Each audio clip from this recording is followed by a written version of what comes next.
let's go into the good stuff right now. Right now, we're going into step 3, and this is the step about letting your audience know. What's so cool about this is where all that hard work actually gets applied. What we're going to let our audience know about is that our pre-sale page is up and that you have an intention of creating this course and that there is a price to be paid. What's great about this stage is there's a lot of different things you can do at this stage to reduce your risk if you really want to. If you're not very certain about your course offer or if it's good, you could, for example, instead of launching to your entire audience, launch to just a specific segment. Launch to a group of 100 people if you have a list of 1,000. That limits some of your risk when you first send out that email. But the idea is that you should be making progress. Let your audience know about your offer and see what happens. What's the open rate? What's the click-through rate? Be persistent and try to get answers from the people that have engaged with your offer. What do they say? At the end of your email, ask them what they think about your offer. We're going to go through a set of emails that you can use, but the whole idea is that now we're at a stage where we're co-creating. So before we go live, we can actually create a series of 3 to even 15 emails to build trust, demand, and importantly, get feedback. Now, there's some psychology to launching in the way that we're launching right now. The first thing that launching through a series of emails does is it creates anticipation.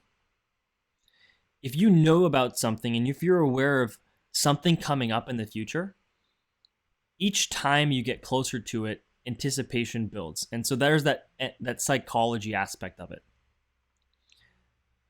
The next thing you want to think about with these emails is how are you positioning yourself as an authority in that particular topic?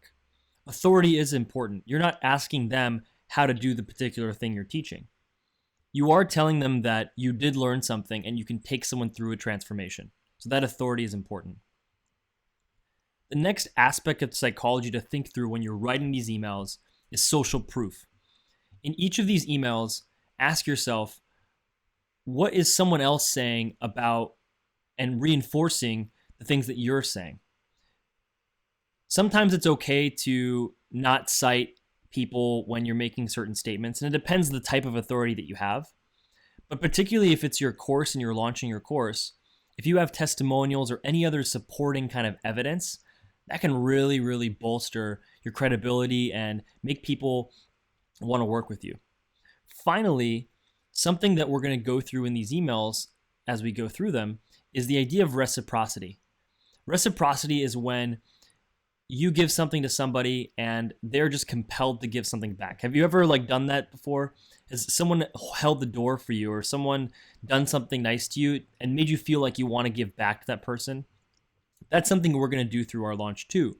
We're going to give out free stuff to people, free content, and we're going to use that as a way to build a connection with someone, build credibility, and of course, have someone feel like they want to reciprocate. And finally, the last element that I think is super significant here for launching is the idea of scarcity. We talked a little bit about scarcity in saying, you know what, there's only going to be 10 spots to this pre-sale. And the thing to think about with scarcity is just make sure you're honest about it. Because if you're creating artificial scarcity, you're going to just lose credibility over the long term. But actually adding limits to your pre-sale can be a way that you can kind of limit some of the initial feedback that you're getting from students. So find ways to just make yourself more scarce. And even the idea of having a launch versus just keeping your course open and just not even talking about it is a sense of scarcity. So think as much as you can about how you can use it. And we're going to go through some specific emails and launches that you can get inspiration from. The reality is these 5 elements can all be learned from other launchers. As you go through some of the launches that we talk about, think about how they're using anticipation, authority, social proof, reciprocity, and scarcity. and think about which are the ones that you want to use. At the end of this session, I want us to actually have a set of these first 7 emails, and we'll talk about exactly what those 7 emails are. But as you're writing them, think about these 5 elements. Finally, what I want to talk about before we go into the email section is breaking up your email list. And what I mean by that is we talked a little bit about launching to a specific group on your list. One way you can really focus on heightening your launch is to send a single email to your entire launch list. And then from that single email, have people go to an interest list. And then from that interest list, send more frequent messages.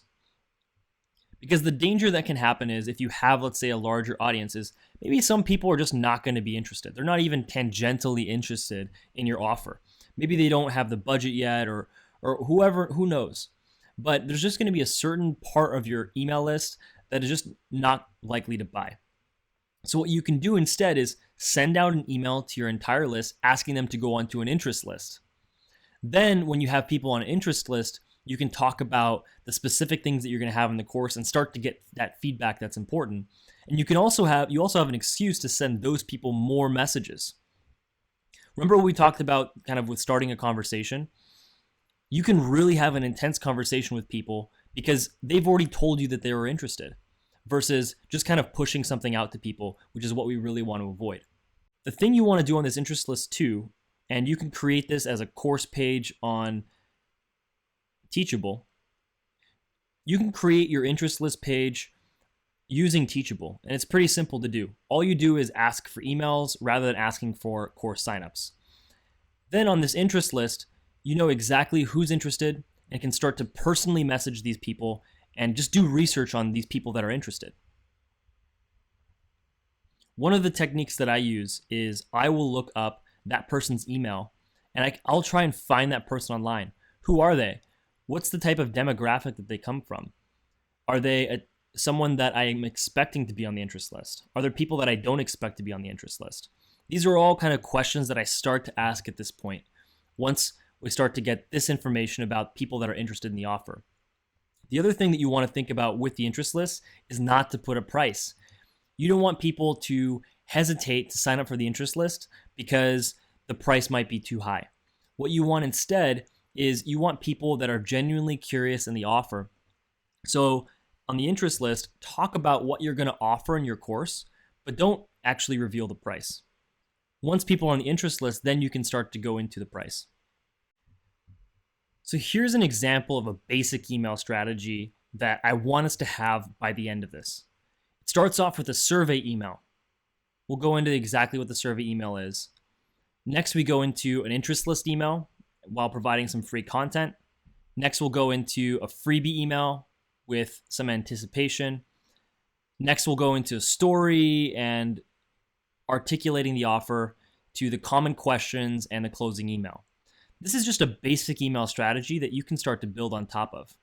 You'll notice here that there's about 6 emails, but some launches have as many as 14 to 15 emails. You'll also notice the sequence of time. With the first email, the day 1 email, is the survey. You want to give the survey some time so that you can actually get the responses from the survey email.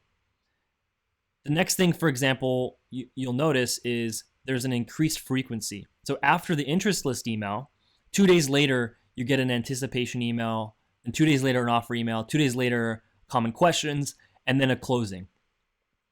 So those emails happen in a lot more of a faster pace. And the reason is that you know that somebody's interested at that period of time. Whereas at the beginning, you're still doing a little bit more research and you're still gathering feedback. But this is an example email strategy that you can build on top of. The next thing to think about here is going to be, we're going to go into some other advanced techniques that you can do. And we're also going to look through a couple other people who have great email strategy, who have some variation of these kind of different steps. But this set of steps is the most critical ones. And if you are going to launch, please don't send just email 6. Please try to send all 6 of these types of emails so that you can really optimize your launch and you can really know that people care about your offer rather than being surprised by it.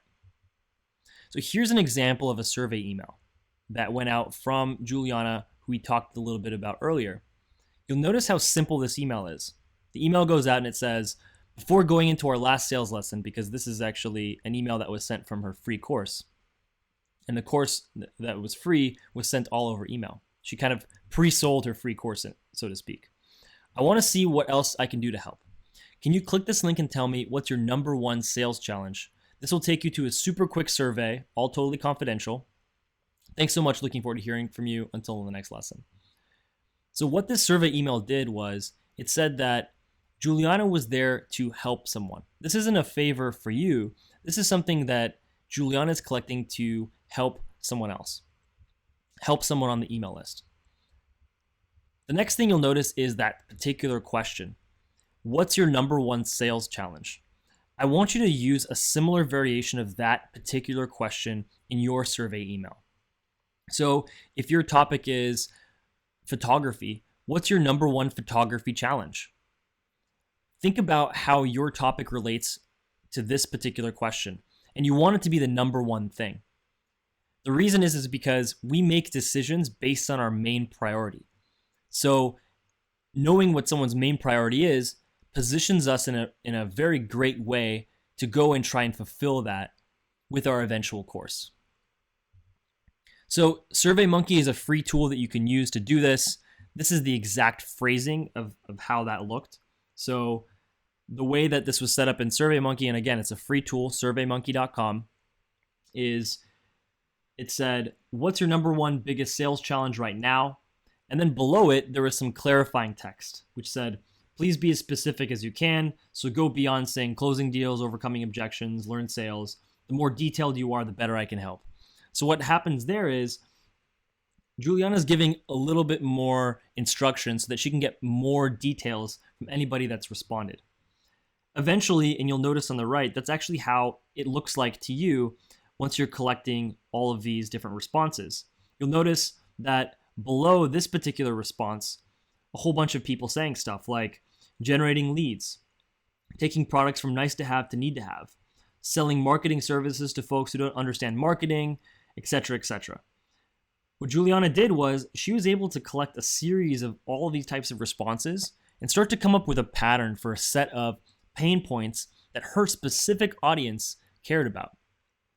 Now imagine having all that information. Imagine knowing exactly what someone wanted. You could then just create something exactly for them, right? That's the beauty. So also in SurveyMonkey, what was noticed was that you can have a series of questions rather than just a single question and collect even more data from people. Most people won't just answer one question. Most people will actually answer all of them. Juliana had actually a series of 5 questions, but these are kind of the top 3 questions that you can potentially use. So after what's your number one biggest sales challenge, which is where you're going to get the most information, a second question is, have you tried anything to solve this challenge so far? You want to know what someone's alternatives are. And in the clarifying text, it says, what have you tried exactly? Has it been effective? And so on. By leading someone into this question, you can get some very specific information about other things that they've tried to do.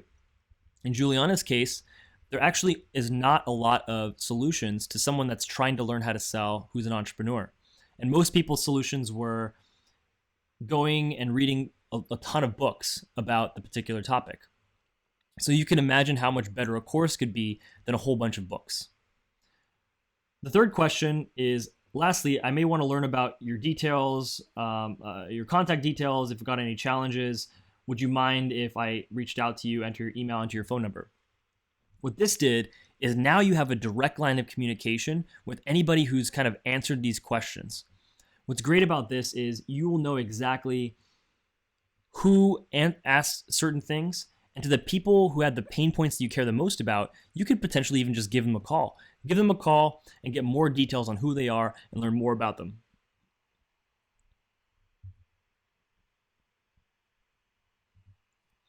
The next email that I want you to think about sending is called the interest list email.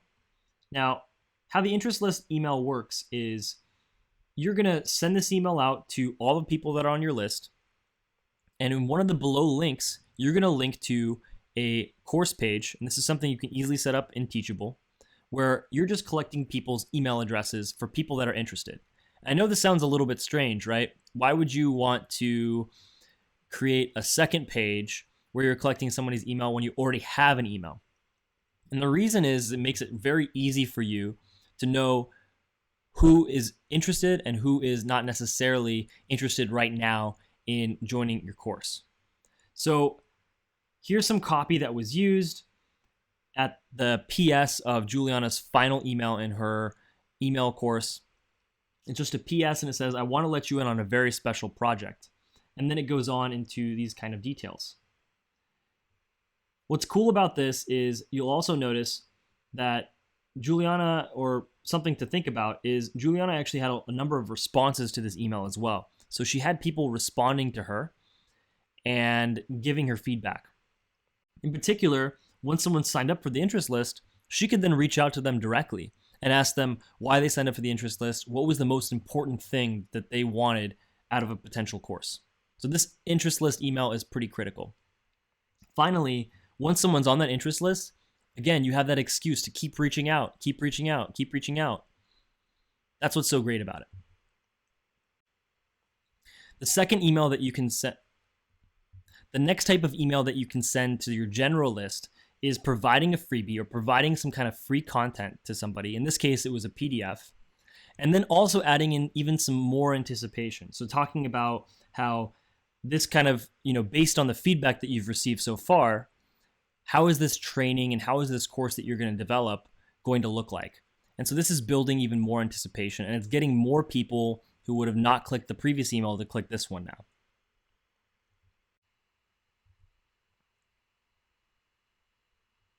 Now, this particular strategy focuses on launching a course to your general email list.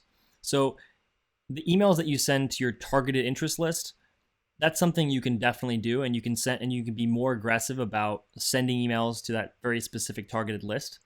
But if your list is still pretty small, which Juliana's was at the time, she was comfortable with sending out an email to her entire list and making sure that as many people saw the offer as possible. So the way that Juliana introduces this is she presents her own personal story and then finally ends the email with an offer. That offer is going to link to your pre-sale page, which you would have already set up by this time and already started to gather some feedback on from your interest list and from the previous emails that you've been sending. The way this opens up is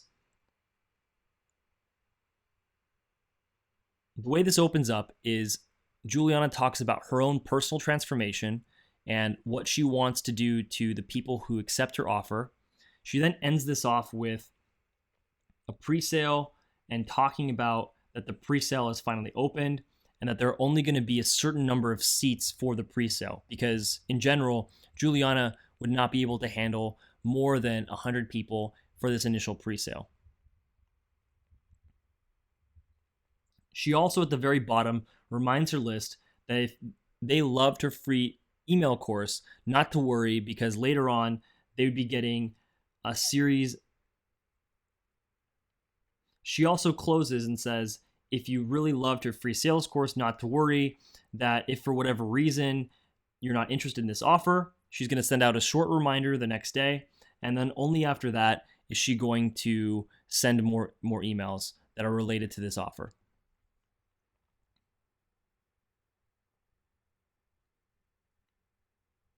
At the end of the email, you'll notice that she says, if you enjoyed the free sales course, don't worry.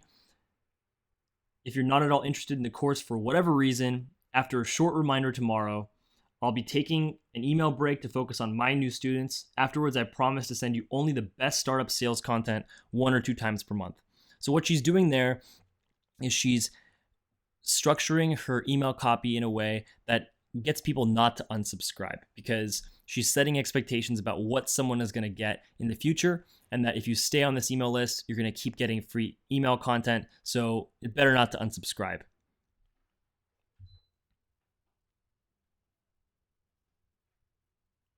This is one of my favorite emails, and it's the common questions email. How this email works is, by this point, you would have had a lot of people that have presented particular objections to your course. So, for example, one objection, one question that people ask